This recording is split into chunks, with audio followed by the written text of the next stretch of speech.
Hello, everybody. Welcome to WhatCulture Gaming. I'm Scott, joined by Josh. Hello, Scott. Josh and my friend, new Assassin's Creed. Now, I've not thought about Assassin's Creed in a little while, so it seems like we're overdue with some new information as to potentially this year's game. Now, we knew that the new Assassin's Creed was going to be called Rift. That was the next game in the series. That was leaked back in February by Bloomberg's Jason Schreier.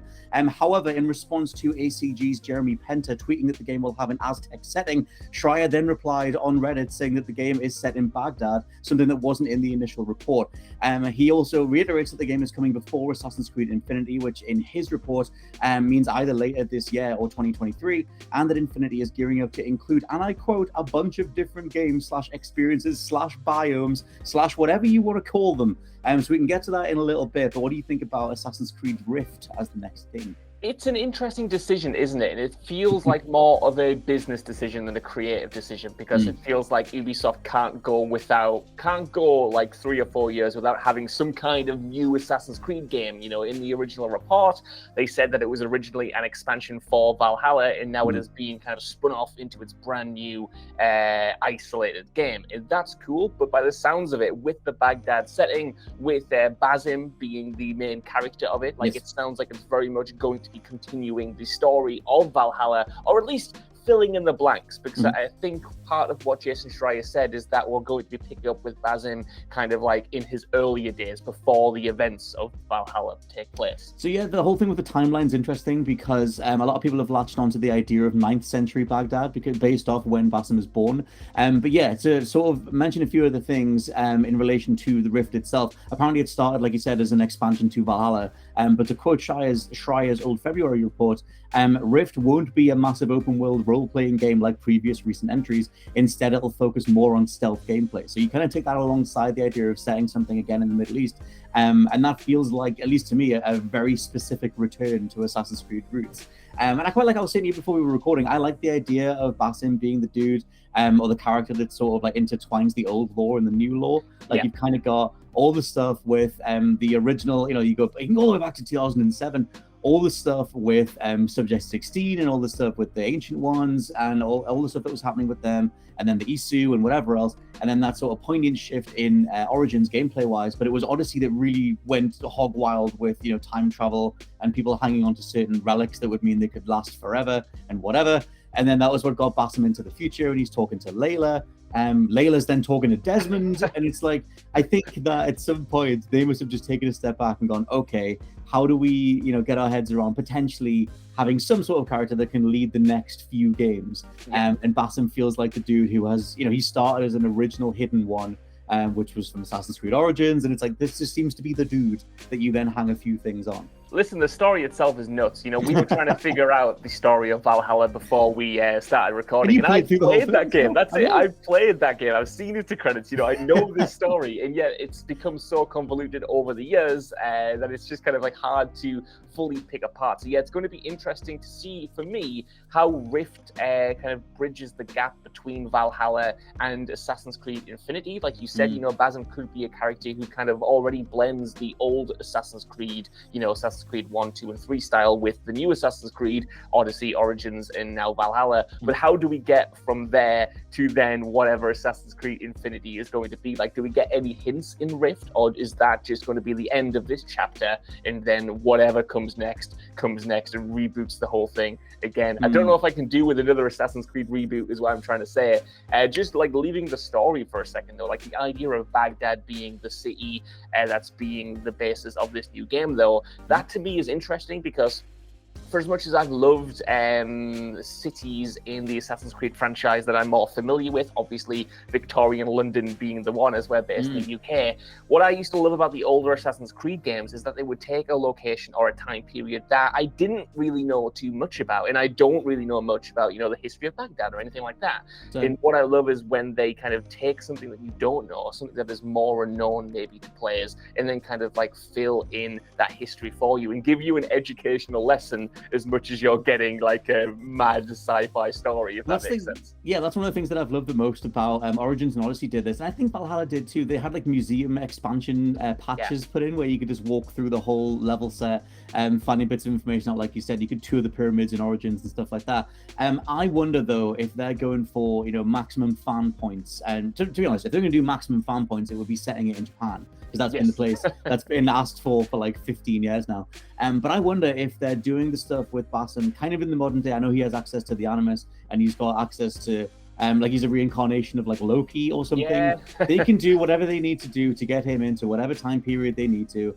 But I also wonder if, because you tease the idea of a full-on assassin in the modern day, if that then ticks the box of the thing that people were asking for way back at the very end of the original Assassin's Creed, back when we thought that Desmond was going to be the dude, which is what they initially led with, the idea of Desmond becoming the guy over time and becoming assassin in the modern day, which was what Nolan North said was the plan. Yeah. Initially, it was a 5-game plan that would end with Desmond in the modern day being an assassin, jumping between rooftops, whatever. And that was just so far thrown out the window. So I know you. I don't think you are as up for that as me, but I like the idea of that. I'm not, just because I don't know. We got so many games that are set in modern day cities, and we've even got other Ubisoft games that are set in modern day cities, and they all play very similar. And when it comes to the end of Valhalla, I didn't get the vibe that they were setting up a modern day Assassin's Creed game. Obviously, there's always going to be modern day kind of like levels or story beats and characters and whatnot. But at the end of that game, he's still searching for what happened in the past to his children. In like you said there, he's kind of this reincarnation of Loki, and it was the great catastrophe that happened when the world practically ended. He's looking for answers in the past, and I just think with that in mind, they'll stick to having him jumping around all the time periods to figure out what's happening, at least right now, at least for Rift. Maybe Assassin's Creed Infinity is the one that finally gives us, that kind of present day Assassin's Creed game, along with a bunch of other levels and environments and stuff, but I think that'll be a little bit further down the line. Right. That's the thing, is like that's always been the question with Assassin's Creed. Do you like the present day stuff, or do you just like the locations to drop into? I always like the crazy sci-fi, ridiculous present day stuff. And as much as it's got absolutely carried away with itself at the minute, I do think that that's like a portion of Assassin's Creed's identity. That they're better games when you plug a little bit of that stuff in. Right. And so I think, at the end of Valhalla, and I could be misremembering, but I'm pretty sure at the end of Valhalla, Layla stays with Desmond. She stays with, I know he's called the Reader, but it's like this weird entity that Desmond has become, whatever. They're just like in sort of cyberspace, or they're in between time, they're in like another dimension. There is somewhere. Yes. And so that kind of means that you can't necessarily do a present day storyline bit with Layla. So I don't know what the other half of Rift's story is going to be. And whether that, like I said, I don't know whether that works with Basim, or maybe you have another new character in the modern day. I think other characters like Sean are still around and stuff like that. So it's like maybe you could do something with that. We should talk about Assassin's Creed Infinity, because Schreier just says, it's one of those games that'll just, because it's long been teased as a games as a service type thing. Yeah. And it's kind of their excuse to just have some sort of hub world and plug various levels into it, which makes me think there'll be a hub space, kind of like where Desmond and Layla are, and you'll just jump through different portals and go to different levels. As many different ideas as Ubisoft can think of. Yeah, totally. I think you might be right there, because like that definitely teased it at the end of Valhalla, and it's a way, like you said, to just go completely mad and connect all of these different biomes that Jason Schreier has mentioned. All of these different types of experiences. I just hope that with Rift, you mentioned that they are approaching it more like a classic Assassin's Creed game, not this kind of big open world checklist fest, a more focused stealth game. I hope that proves that we can have those kind of more focused stealth experiences going forward. And while I'm sure Assassin's Creed Infinity will be home to like some of the biggest sandboxes Ubisoft has ever produced, I hope with that kind of like live service focus, we can have both. We can have a kind of more classical Assassin's Creed experience alongside something as vast as a 150-hour experience like Valhalla.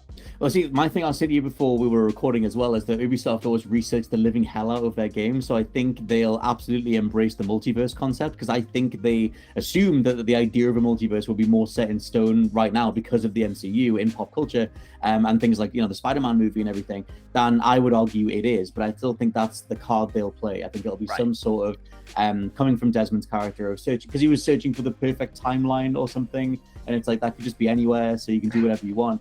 But I agree with you. I like the idea of them doing multiple styles of Assassin's Creed games.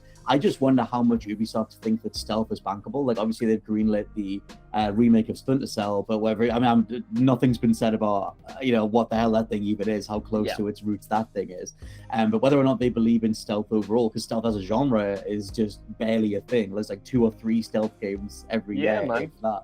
I mean, even like the older Assassin's Creed games, and I really love those, I'm not kind of trying to slag them off or anything like that, but even that was a unique approach to stealth. It wasn't the classic Splinter Cell approach. I mean, the games didn't even have a crouch button for like 5 or 6, Very good point. A long time for them to get kind of even some basic stealth mechanics, but they supplanted that with more unique ideas, being on the rooftops, having the free running, blending into crowds, all of that stuff. It was kind of more action focused in that way. But yeah, I think Ubisoft as a company, if I was just taking a kind of generalized guess, do not think stealth is any kind of money maker. Otherwise we would have gotten a Splinter Cell that wasn't just a remake of the original games, and we would have got Assassin's Creed games that were more closer to the original titles rather than closer to a game like The Witcher and more focused on action RPG and storytelling and stuff. So yeah, I hope Rift, if it is more stealth focused,